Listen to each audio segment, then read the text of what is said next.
Nous allons lire un texte dans l'Exode, chapitre 12, d'abord les versets 1 à 7, puis les versets 11 à 13. L'Éternel dit à Moïse et à Aaron dans le pays d'Égypte, « Ce mois-ci sera pour vous le premier des mois. Il sera pour vous le premier des mois de l'année. Parlez à toute l'assemblée d'Israël et dites, le 10e jour de ce mois, on prendra un agneau pour chaque famille, un agneau pour chaque maison. Si la maison est trop peu nombreuse pour un agneau, on le prendra avec son plus proche voisin selon le nombre des personnes. Vous compterez pour cet agneau d'après ce que chacun peut manger. Ce sera un agneau sans défaut, mâle, âgé d'1 an. Vous pourrez prendre un agneau ou un chevreau. Vous le garderez jusqu'au 14e jour de ce mois, et toute l'assemblée d'Israël l'immolera entre les 2 soirs. On prendra de son sang, et on en mettra sur les 2 poteaux, sur le linteau de la porte des maisons, où on le mangera. Puis le verset 11 à 13. Quand vous le mangerez, vous aurez vos reins sains, vos souliers aux pieds, et votre bâton à la main, et vous le mangerez à la hâte. C'est la Pâque de l'Éternel. Cette nuit-là, je passerai dans le pays d'Égypte, et je frapperai tous les premiers-nés du pays d'Égypte, depuis les hommes jusqu'aux animaux, et j'exercerai des jugements contre tous les dieux de l'Égypte. Je suis l'Éternel. Le sang vous servira de signe sur les maisons où vous serez. Je verrai le sang, et je passerai par-dessus vous, et il n'y aura point de plaie qui vous détruise quand je frapperai le pays d'Égypte. Évidemment, là, nous avons lu le texte qui instaure la Pâque juive, Pessah, la première de toutes. Ici, il s'agit de la libération du peuple hébreu qui va sortir de l'Égypte pour devenir Israël, le peuple de Dieu, le peuple d'Israël. Et c'est une marque particulière qui va permettre au peuple de ne pas être détruit, d'être protégé et de pouvoir sortir. Cette marque est instaurée au travers d'un agneau qu'on appelle l'agneau pascal, avec un sacrifice et un repas. L'agneau étant au centre du sacrifice et du repas. Et ce repas est particulièrement accompagné dans le texte biblique par des pains sans levain, qu'on appelle la matzah, symbole de la hâte, de la fuite, mais aussi de la pureté, puisque ce sont des pains sans levain. Il y a évidemment un lien avec la Pâque Pessah juive et notre Pâque, la Pâque instaurée par Jésus-Christ, parce que tout particulièrement, évidemment, il y a Jésus accomplit les prophéties le concernant. Et puis, au départ, la Pâque chrétienne, on va dire, avait lieu exactement le même jour que Pessah, la Pâque juive. Et c'est au Concile de Nicée en 325 que les chrétiens ont décidé que la Pâque chrétienne serait fixée le dimanche après la première pleine lune de printemps. L'objectif unique, se distinguer de la Pâque juive. Ce qui nous semble être un peu une aberration quelque part, puisqu'il s'agit de la même chose en fait, sauf que l'une accomplit le message symbolique de l'autre. Revenons à la Pâque chrétienne, autour de Christ. Nous lisons dans Luc chapitre 22, comme nous l'avons fait dans l'Exode, sur 2 passages, d'abord les versets 7 et 8. Le jour des pains sans levain, où l'on devait immoler la Pâque, arriva. Et Jésus envoya Pierre et Jean en disant « Allez nous préparer la Pâque afin que nous la mangions. » Puis quelques versets plus loin, des versets 14 à 20. L'heure étant venue, il se mit à table et les apôtres avec lui. Il leur dit « J'ai désiré vivement manger cette Pâque avec vous avant de souffrir. Car je vous le dis, je ne la mangerai plus jusqu'à ce qu'elle soit accomplie dans le royaume de Dieu. » Et ayant pris une coupe et rendu grâce, il dit « Prenez cette coupe et distribuez-la entre vous, car je vous le dis, je ne boirai plus désormais du fruit de la vigne jusqu'à ce que le royaume de Dieu soit venu. » Ensuite il prit du pain, et, après avoir rendu grâce, il le rompit et le leur donna en disant « Ceci est mon corps qui est donné pour vous. Faites ceci en mémoire de moi. » Il prit de même la coupe, donc on est après, donc il y a la coupe, le pain. Il prit de même la coupe après le souper, Et la leur donna en disant, cette coupe est la nouvelle alliance en mon sang qui est répandu pour vous. Nous voyons ici que nous avons la même symbolique, à savoir le repas. Le repas. La scène, le dernier repas de Jésus, est un seder pascal, c'est-à-dire il accomplit exactement le repas pascal autour qui prépare en fait le sacrifice de l'agneau pascal. Jésus représente l'agneau pascal. Nous le voyons dans 1 Corinthiens chapitre 5, le verset 7, Christ, notre Pâque, a été immolé. Ou dans Jean chapitre 1, verset 29, quand Jean-Baptiste dit à ses disciples, voici l'agneau de Dieu qui ôte le péché du monde. Donc Jésus se présente comme l'agneau pascal qui va accomplir le sacrifice. Et pour le peuple hébreu, ce sacrifice de l'agneau pascal, c'était la libération de l'Égypte. Eh bien pour nous, donc je dirais pour les Juifs, de l'esclavage à la liberté, le peuple ayant échappé à la mort grâce au sang de l'agneau pascal, eh bien pour nous, disciples de Jésus-Christ, c'est le passage de l'esclavage du péché à la liberté de l'esprit, par sa mort, par la mort de notre Maître, de l'agneau pascal qui est Christ, et sa résurrection parce qu'il a vaincu le péché. Les disciples de Christ participent à la victoire sur la mort de Christ. Ils ne sont pas que bénéficiaires, ils y participent, contrairement aux Juifs. Ils étaient bénéficiaires, mais là, nous, on est par la grâce totalement incorporés à cette victoire, à ce triomphe.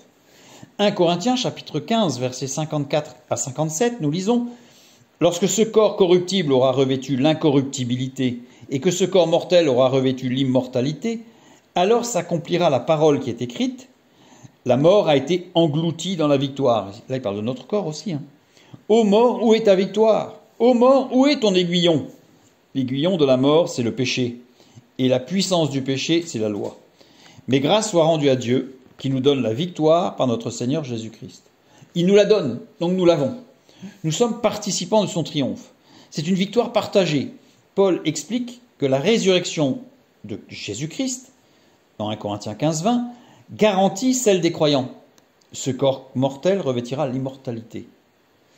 C'est aussi le triomphe sur la mort, puisqu'il y a dans le texte que nous avons lu la citation de Ésaïe 25, 8, « La mort a été engloutie », pour montrer que cette victoire est collective pour ceux qui sont en Christ. C'est une victoire qui nous est donnée, mais nous sommes participants.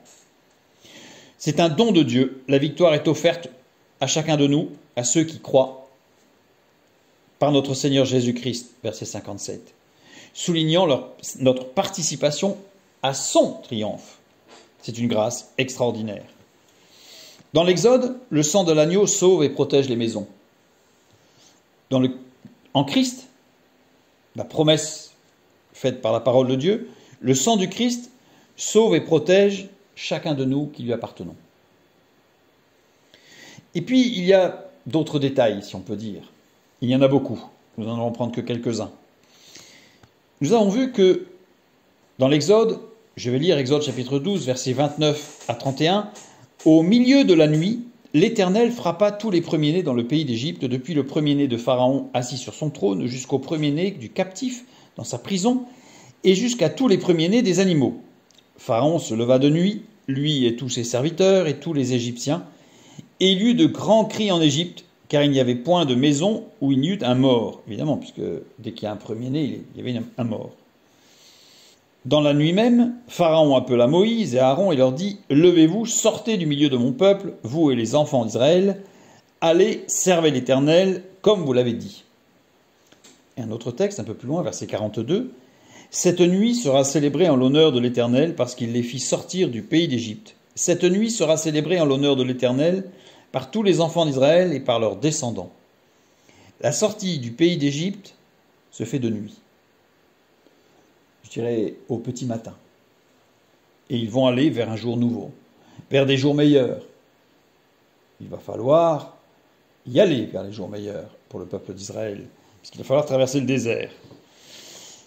Mais nous, quelque chose d'extraordinaire s'est produit. Matthieu 27, 45. Jésus est sur la croix. Il n'est pas mort. Tout n'est pas encore accompli, mais presque. Depuis la 6e heure jusqu'à la 9e heure, il y eut des ténèbres sur toute la terre. Les ténèbres. Et c'est après les ténèbres que Jésus peut dire « tout est accompli ». Dans 1 Pierre, chapitre 2, le verset 9, nous lisons « Vous, au contraire, vous êtes une race élue, un sacerdoce royal, une nation sainte, un peuple acquis, afin que vous annonciez les vertus de celui qui vous a appelé des ténèbres à son admirable lumière. » Et Éphésiens, chapitre 5, verset 8, « Autrefois, vous étiez ténèbres, maintenant vous êtes lumière dans le Seigneur, marchez comme des enfants de lumière. » Le peuple d'Israël est sorti de nuit pour aller chercher un jour meilleur. Nous, Christ a tout accompli, nous sommes déjà dans la lumière. Nous avons traversé la nuit. Mais en Christ, nous sommes déjà dans la lumière. Pourquoi ? Parce qu'il est notre lumière. Jésus a dit « Je suis la lumière ». Nous avons ici vu quelques symboles, rapidement. La Pâque juive, la Pâque chrétienne, Pessah et la Pâque en Christ. L'agneau, le sacrifice protecteur dans l'Ancien Testament, Christ a tout accompli, il est l'agneau pascal, il n'y a plus besoin de sacrifice. Nous sommes déjà participants de son triomphe. Il y a les pains sans levain, qui indiquent la pureté, la fuite de l'Égypte, mais aussi la rapidité avec laquelle les choses se sont produites.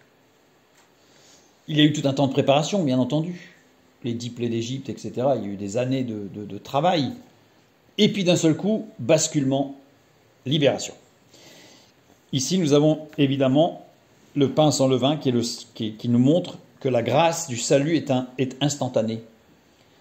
Si nous acceptons l'œuvre de Christ en nous, nous sommes sauvés. Il n'y a pas de processus. Accepter Christ, c'est être sauvé. Instantanément, tout de suite, même s'il y a eu un temps de préparation avant que nous n'acceptions Christ dans nos vies. Et cette action de l'Esprit, qui est rapide, va nous permettre quoi ? La sortie du monde. La sortie de la loi du péché. Là, par contre, c'est progressif.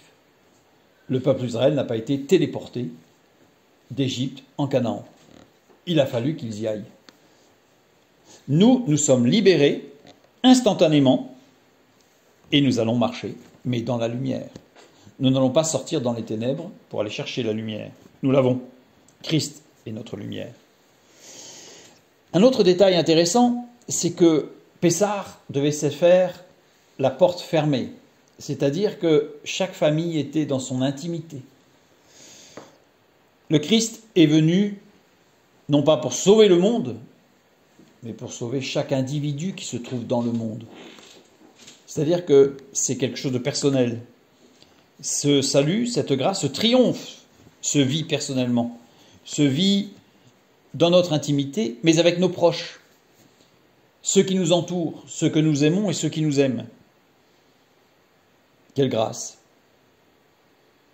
de retrouver ce noyau qui malheureusement aujourd'hui a tendance à être éclaté.